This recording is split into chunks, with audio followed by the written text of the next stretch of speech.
என்பதை நான் நிச்சயமாக சொல்லுகிறேன். கர்த்தருக்கு ஸ்தோத்திரம் உண்டாகட்டும். ஆண்டவர் மிகவும் நல்லவர். நாம் வாசித்த வேத பகுதியிலே நாம் வாசித்த பகுதி கொஞ்சம் முன்பாக ஈசாக்குக்கு பெண் கொள்ள வரும்பொழுது அந்த இளையசர் நின்று ஜெபம் பண்ணுகிறான். அவனுடைய பொருத்தனை காரியங்கள் ஜெபத்தை நமக்கு நன்றாக தெரியும்.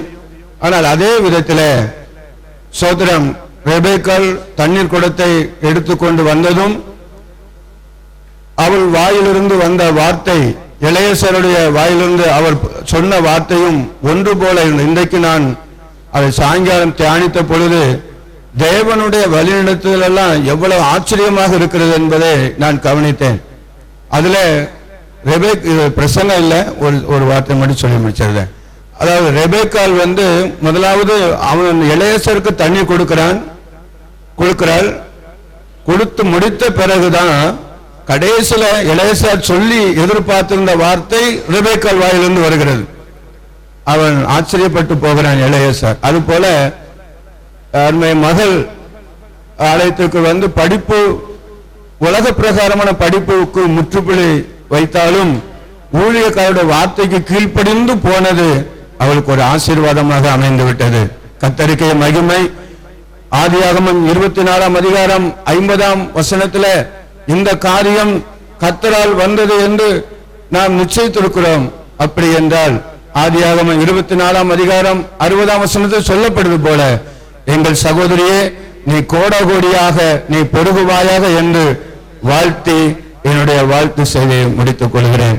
இப்பொழுதும் மணமகனை குறித்து வாழ்த்து செய்தி பாஸ்டர் ஸ்டான்லி அவர்கள் ஏஜி சபை அளவை நெல்லை அவர்கள் இப்பொழுதும் மணமகனை வாழ்த்தி சில வார்த்தைகள் சொல்வார்கள்.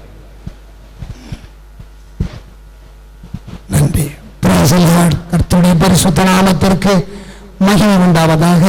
இங்கு அமர்ந்திருக்கின்ற அத்தனை போதக பிதாக்களுக்கு முதலாவதாக இயேசுவின் நாமத்தினாலே நான் நன்றி சொல்கிறேன், வாழ்த்துகிறேன். இங்கே கூடி இந்த நித்திய சார்த்த விழாவிற்கு வருகின்றிருக்கிற அருமையான தாளையத்து பவர்கள் ஏஜி சபை விசுவாசிகள் மற்றும் தூத்துக்குடியில் இருக்கிறதான அருமையான விசுவாசிகளை தேவனுடைய நாமத்திற்கு நான் வாழ்த்தி வரவேற்கிறேன். கர்த்தர் ஆசீர்வதிப்பாராக. இப்பொழுது அருமையான போதகர் அவர்கள் மணமகளாக போகிற அருமையான சகோதரியை அருமையாக வாழ்த்தினார்கள், குணங்களை சொன்னார்கள். கர்த்தருடைய நாமம் மகிமைப்படுவதாக. இந்த நாட்களிலும் கூட அருமையான ஆபிரகாம் டேவிட் லேண்டை பற்றி சொல்ல போனால் வேதத்தில் ஒரு வசனம் உண்டு. 33ஆம் அதிகாரம் 12 சொல்லப்பட்டிருக்கிறது.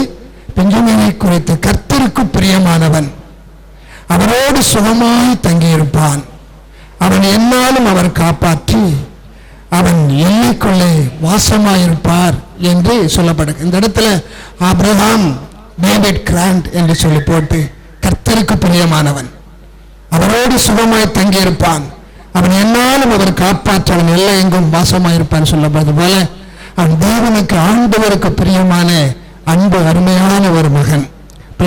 ஏன்னா சிறு குழந்தையிலிருந்து இதுவரை நன்றாக அவனை அறிந்தவன், தெரிந்தவன், அவன் குடும்பத்தோடு நன்றாக பழகியவன், ஒரு குடும்பத்தை போல ஒன்றாக இருந்து எல்லாவற்றையும் அறிந்தான். நீங்க பார்த்திருப்பீங்க, லேண்ட் உள்ள இருந்து வந்த உடனே அவனுக்கு எத்தனை கைதட்டு எத்தனை விசிலட்டு ஒரு ஸ்டாருக்கு செய்வாங்க. ஆனா உண்மையிலே அவன் இன்றைக்கு இயேசு கிறிஸ்துவுக்கு ஒரு ஸ்டாராக இருக்கிறான். கர்த்தருடைய பரிசுத்த நாமத்திற்கு மகிமை உண்டாவதாக. என்று சொன்னால் ஈசாக்கு என்றால் புன்சிரிப்பு என்று சொல்வார்கள். அந்த கிளாண்ட் முகத்தில் புன்சிரிப்பை தவிர வேறு ஒன்றையும் பார்க்க முடியாது. அவன் எந்த நேரமும் பார்த்தால் சிரித்த முகத்தோடே காணப்படுவான். ஆகவே அநேக வாலிபர்கள் அநேக சகோதரர்கள் அவன் மேல ரொம்ப பெரிய வைப்பார்கள், அவனும் அதிகமான பெரிய வைப்பார்கள் சகோதரர்கள் மேல. கர்த்தருக்கு மகிமை உண்டாவதாக. அதே போல வாலிபர்கள் உள்ளங்களை கவருகிற இழுக்கிற அருமையான சுபாவம் இடத்தில் உண்டு. அதே போல மட்டுமல்ல, ஆலய காரியங்களிலே அருமையான போதகர் அவர் நெல்லை மண்டல அசம்பிளி காட் சபையினுடைய தலைமை போதகராக ரவன் மாணிக்கராஜ் பாஸ் அவர்கள் இருக்கிறார்கள். அவங்களுடைய குடும்பத்தில் 6 பிள்ளைகள் இருந்தாங்க. 5வது மகனாக இருக்கிறதால் அருமையான கிளாண்ட் ஊழிய பாதையில் எல்லா பிள்ளைகளும் ஊழியத்துக்காக இருக்கிறார்கள். அவங்க சிறு வயது முதல் கொண்டு நான் கவனித்து வருகிறேன். ஆலய காலம் காரியங்களில் மிகவும் சுறுசுறுப்பாக மிகவும் உற்சாகமாக ஆலய வேலைகளில் செய்கிறதை பார்க்கும் பொழுது எனக்கு மிகுந்த ஒரு சந்தோஷம் இருக்கும். இப்பொழுது சொல்லவே வேண்டாம், அருமையான அன்பு போதகர் அவர்களுக்கு, அவர் தந்தையருக்கு அவர் உதவி போதகராக இன்றைக்கு மிக உற்சாகமாய் பணியாற்றி கொண்டு தாளைய தசமலோகர் சபையில் அவர் இருக்கிறார். 3 ஆண்டு பைபிள் காலேஜ் முடித்துவிட்டு முழு நேரமாக இன்றைக்கு ஊழியத்தை செய்கிற அருமையான மகன். மட்டுமல்ல, இன்னும் யாரை பார்த்தாலும் அன்போடு பழகிறதுல, அன்போடு பேசுகிறதுல, அவர்களை மரியாதை கொடுக்கிறதுல நான் பார்த்தேன். அவரை போல நான் பார்த்ததில்லை. அந்த அளவுக்கு நல்ல ஒரு சுவாபம் உண்டு. அப்படிப்பட்ட ஒரு நற்குணம் படைத்த அருமையான அன்பு அருமையான பாஸ்டர் தான் எல்லாம் முடிச்சாச்சு.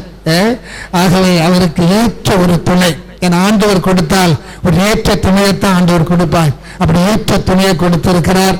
அதே போல அருமையான அன்பு சகோதரி மகள் ஆபிரகாம் டேவிட் கிராண்ட் உங்களுக்கு ஒரு மணமகனாக வருவது உங்களுக்கு ஒரு பெரிய பாக்கியம். ஏன்னா அந்த அன்பு பாசம் நிறைந்த அருமையான தம்பதிகளாக நீங்கள் உருவாக போகிறீர்கள். அது மட்டுமில்ல, அவன் செய்கிற ஒவ்வொரு காரியமும் நேர்த்தியாக இருக்கும். அது மட்டுமல்ல, சரியாக இருக்கும். திட்டமிட்டு செய்கிறதுல மிகுந்த ஒரு நல்ல ஒரு ஞானம் ஒரு இடத்தில் இருக்கிறதை பார்க்க முடியும். அப்படிப்பட்ட அருமையான ஒரு ஊழியக்காரனை ஆண்டவர் நிலத்தில் ஆண்டவர் அருமையான மகளுக்கு கொடுத்திருக்கிறார். கர்த்தருக்கு மகிமை உண்டாகட்டும். ஆகவே அந்த கீழ்ப்படிதல், இரண்டாவதாக அன்பு, அதே போல பெயர்களை அவர் பாராட்டுவது ஆகிய குணங்கள் நிறைந்த ஒரு அருமையான அன்பு ஊழியர். ஆகவே இந்த நாளிலே அருமையான கிளாண்டை நான் வாழ்த்துதலை நான் பெருமைப்படுகிறேன். ஏனென்று சொன்னால் அவனுக்கு இந்த நாள் வரைக்கும் காத்திருந்து நல்ல ஜெபம் பண்ணி நல்ல ஜெபத்தில் வைத்து அருமையான துணை ஆண்டவர் கொடுக்க வேண்டும் என்று சொல்லி கேட்டு பெற்றுக்கொண்டதான ஒரு நிலை. அல்லேலூயா. ஆகவே அருமையான ஆண்டவர் ஆசீர்வதிக்கும்படியாக தேவன் அவர்களை இன்னும் பலத்த காரியங்களை செய்து உயர்த்தும்படியால் நண்போடு கூட ஜெபிக்கிறேன், வாழ்த்துகிறேன். கர்த்தராக இயேசு கிறிஸ்து நிலத்தில் இருந்து வாழ்த்துவாராக. வாய்ப்புக்கு நன்றி கூறி நான் இயேசுவின் நாமத்தில் விடுகிறேன். ஆமென்.